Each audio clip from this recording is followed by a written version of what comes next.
The most obvious way is that if I had COVID-19 and was symptomatic and was living in my nose and like in my chest secretions, and I let loose with a gigantic sneeze and you were 3 foot away and I blasted you right in the face, that is a very direct way. So that's what we call droplet spread.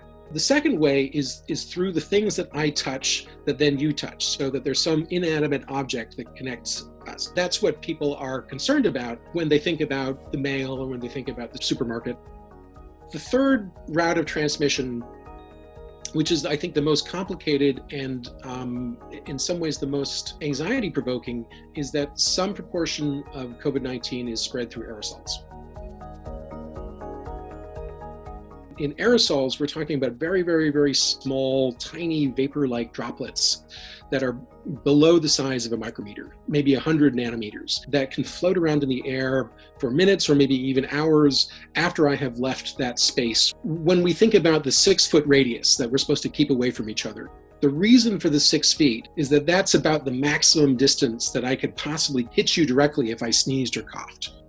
The aerosols, don't obey that 6-foot rule at all. The virus decays very quickly in air. The half-life is about an hour, which means that half of it is gone within an hour, and half of what was left is gone again in another hour. That's great, but the problem is that we're not talking about hours apart from each other in the supermarket. We're talking about a few minutes later, someone else will walk down the aisle.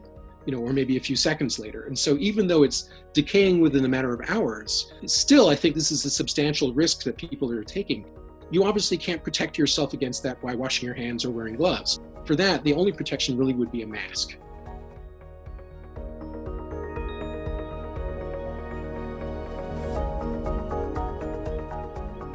Any change in the volume of dilution of the air has a massive effect on diluting the virus that's within it. When you walk outside doors, you are essentially going into an almost infinite sphere. The wind picks it up and dilutes it almost immediately. The risk of transmission out of doors is as close to zero as you can get, unless you're like literally up in someone's face and you're sneezing right at them. Indoors, however, it's a totally different story. The thing that we're missing is the breathing the air while you're in the store, because the doors are closed, it's a contained airspace. You have all of this air that has been contaminated and is just staying there. That is very worrisome. And I think that the messaging there has to be much more about, we really need to be wearing masks anytime we are in an enclosed space which is shared with people who you don't know are uninfected.